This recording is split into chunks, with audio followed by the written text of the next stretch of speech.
Pernyataan ini diakui oleh banyak orang, dan mereka semua menjawab, "Ini bisa diandalkan." Lagi pula, ketidakadilan seperti itu tidak mudah ditemukan. Ya, mengetahui bahwa ada orang jahat di Jakarta. Para pemalsu mungkin sangat bersemangat. Manajer Coki baru saja membuka matanya saat ini, dan menjawab dengan pesan suara. Para penipu ini mungkin mengikutinya. Seperti lalat, mereka akan datang ketika mereka mencium baunya. Oh, sayang sekali mereka tidak tahu bahwa Rudy tidak punya uang di sakunya. Biaya membuka toko ratusan juta mungkin hilang saat ini. Orang-orang ini bahkan berkendara sepanjang malam untuk berbuat curang. Aku khawatir mereka bahkan tidak mampu mendapatkan kembali bahan bakar dan tol yang telah mereka bayarkan. Penjual itu melanjutkan sambil berjalan. Berjalan ke kiosnya, dia memikirkan percakapan yang baru saja dia dengar.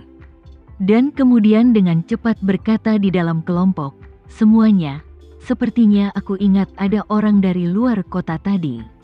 Dan dia sepertinya mengatakan bahwa dia ada di sini untuk mengambil barang kali ini. Mengumpulkan barang-barang, seseorang bertanya dengan bingung. Toko Rudy lebih bersih dari kantongku. Selain barang palsu yang diterimanya tadi malam, apalagi yang bisa dia kumpulkan? Apa yang dia temukan? Orang lain bertanya, "Sial, mungkinkah dia menemukan saluran untuk menjual produk palsu ini?" Orang lain bertanya, "Bukankah sudah jelas itu palsu? Siapa lagi yang akan menerimanya?" Pria itu berkata, "Jika orang lain bisa membohonginya, tidak bisakah dia membohongi orang lain? Mungkin dia curang lagi dan menemukan penerus baru?" Seseorang bertanya, "Bukankah Rudy sudah terkenal setelah matanya dikupas? Siapa yang mau menerima barangnya?" Pria itu tersenyum dan berkata, "Dia hanya terkenal di Jakarta, tidak di seluruh negeri." Kedua kelompok orang tersebut berkendara ke sini dalam semalam. Sekilas, dia terlihat seperti orang luar. Dan orang luar tidak mengetahui hal-hal lokal ini, jadi mungkin mereka tertipu olehnya. Ketika manajer Coki mendengar ini, dia segera mengobrol dengan vendor tersebut secara pribadi dan berkata kepadanya, "Kembalilah dan tanyakan pada orang itu, apa kedua orang itu di sini untuk mengumpulkan Buddha perunggu palsu? Jika demikian, tunjukkan pada mereka videoku di internet. Mereka tidak boleh tertipu oleh Rudy. Setelah ini selesai, aku pasti tidak akan memperlakukanmu dengan buruk." Manajer Coki juga takut Rudy akan hidup kembali. Meskipun dia ditipu sebesar 300 juta kemarin dan menjadi bahan tertawaan semua orang. Selama dia bisa menjual barang ini lebih dari 300 juta hari ini. Itu membuktikan bahwa dia tidak buta ketika menerima benda tersebut dan dia pasti menghasilkan uang. Di industri barang antik, orang akan meremehkanmu jika kau tidak punya uang. Kau akan dipandang rendah jika kau buta. Dan kau akan dipandang rendah jika kau tidak memiliki barang bagus dan menghasilkan banyak sampah sepanjang hari. Namun selama kau menghasilkan uang, orang akan memandang rendah dirimu, apapun yang kau lakukan. Jika tidak ada yang lain, ambil contoh pembuat biaya utama. Selama barang palsu yang dibuatnya bisa dijual dengan harga tinggi, sekalipun dia melakukan bisnis yang marginal dan tidak etis, semua orang akan memandangnya tinggi-tinggi dan memujinya. Dia akan disebut master. Meskipun semua orang mengejek Peter tadi malam karena dianiaya, selama dia menghasilkan uang hari ini, itu akan menjadi hal yang baik di jalan antik. Bagaimana jika dia membelinya seharga 300 juta dan menjualnya seharga 350 juta? Dia menghasilkan 50 juta dalam satu malam. Siapa yang peduli apa dia menghasilkan uang atau tidak? Oleh karena itu, manajer Coki punya ide di benaknya. Apapun yang terjadi, dia ingin mengacaukan bisnis Peter. Melihat manajer Coki menginginkan sesuatu darinya, vendor juga ingin memanfaatkan kesempatan ini untuk dekat dengannya. Jadi dia dengan cepat menjawab, "Jangan khawatir, manajer Choki, aku akan mengurusnya." Setelah mengatakan itu, dia segera berbalik dan mendatangi beberapa orang itu. Di sebelahnya, orang dari Surabaya tadi berkata, "Apa kamu di sini untuk membeli Buddha perunggu milik Bos Rudi?"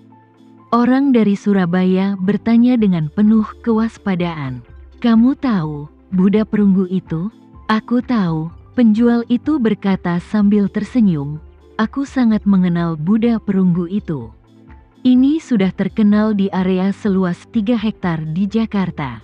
Dia segera membuka platform video pendek di ponselnya. Mengklik video di mana manajer Choki menginvestasikan 5 juta kemarin, dan berkata, "Lihatlah video ini." Orang itu sedikit penasaran, mengambil ponselnya, dan mulai menontonnya dengan serius. Saat dia mulai menonton, orang dari selatan juga dengan cepat datang dan memperhatikan dengan seksama. Saat video diputar, anak buah Alvin datang membawa sesuatu. Manajer Choki mengambil benda itu dan melihatnya, dan kemudian memulai tinjauan mendetail yang menurutnya sangat profesional. Salah satu dari orang Surabaya itu berkata dengan terkejut, "Oh, ini benar-benar Buddha perunggu ini." Seorang teman Tibet dari selatan mau tidak mau mendecakkan bibirnya. "Maaf, apa latar belakang manajer ini?" Penjual itu dengan cepat berkata, "Anda tidak tahu apa-apa. Manajer Choki ini adalah manajer umum toko barang antik terbesar kami di Jakarta." Toko barang antik, seorang profesional yang sangat kuat dan luar biasa. Profesional? Orang itu merasa sedikit tidak senang karena tidak mendapatkan nomor 1. Dan dia tidak menyembunyikannya saat ini. Dengan wajah jijik, dia berkata dengan sinis, "Sialan, orang ini tidak bisa mengucapkan satu kata pun dengan benar. Dan dia adalah manajer umum terkutuk itu, jadi biarkan dia makan apa-apa." Orang lainnya relatif terkendali dan menoleh ke arahnya dan bertanya kepada para ahli di sekitarnya. "Tuan Tanoto, apa pendapat Anda tentang video ini?" Tuan Tanoto menggelengkan kepalanya dan menghela nafas. Manajer dalam video itu benar-benar tidak mengerti apapun. Meskipun instrumen jenis ini sangat mirip dengan kerajaan A. Mereka serupa tapi tidak sama karena peralatan kerajaan A sendiri juga merupakan barang antik. Sebenarnya, peralatan perunggu dari kerajaan masa lalu bukanlah gaya baru yang mendirikan sekte. Pasti ada bayangan dari objek sebelumnya. Ayo kita buka sekarang. Jika Anda memilih patung Buddha perunggu secara acak, asalkan merupakan karya yang serius, pasti ada unsur antiknya. Lagi pula, dia sama sekali tidak melihat kerusakan sebenarnya pada cangkang kulitnya. Secara keseluruhan hal ini dianggap relatif amatir. Saat dia mengatakan ini, dia hanya bisa menghela nafas. Meskipun industri barang antik Jakarta hanya dapat dianggap sebagai industri lapis kedua di Indonesia, ini masih merupakan kota dengan warisan yang mendalam. Masuk akal jika harus ada beberapa master. Saya tidak menyangka orang yang begitu terampil bisa menjadi manajer umum toko barang antik terbesar di Jakarta. Ini sungguh mengejutkan saya. Penjualnya bingung dan cepat bertanya, "Semuanya? Apa maksudmu? Apa ini nyata?" Beberapa orang tidak menonjolkan diri mengenai masalah ini, dan sang pakar tersenyum. "Saya menyimpan pendapat saya tentang hal ini. Saya masih harus melihatnya sebelum saya dapat menarik kesimpulan." Penjual itu segera melihat ke arah temannya yang belak-belakan dan berkata, "Anda baru saja mengatakan bahwa semua yang dikatakan manajer Choki salah. Kalau begitu, menurutmu apa benda ini nyata?" Bahkan teman lainnya yang sedang marah saat itu berkata dengan samar-samar, "Apa benda ini nyata atau tidak? Saya tidak bisa mengatakan apapun tanpa melihat mesin sebenarnya. Hanya saja aku tidak tahan dengan pria yang berpura-pura mengerti." Penjualnya pun semakin bingung. Dia segera berjalan ke samping dan mengirim pesan suara kembali ke manajer Choki. Manajer Coki, saya baru saja ngobrol dengan mereka. Sepertinya mereka benar-benar ada di sini untuk mencari Buddha perunggu.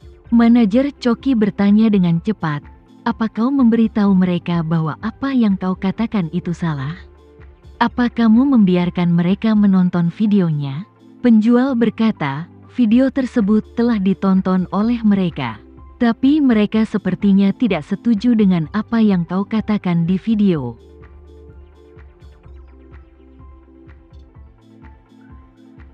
Sekian dulu ya video kali ini, kita lanjutkan lagi videonya di lain waktu. Oh iya, bagaimana menurut kalian? Semoga bisa sedikit menghibur kalian semua. Untuk teman-teman yang baru nonton, jangan lupa subscribe ya, hehehe. Dan kalau teman-teman ada yang ingin gabung langganan, bisa langsung gabung saja untuk dapat fitur yang menarik dan sedikit membantu Mimin. Terima kasih banyak sudah menonton, sampai jumpa lagi, bye.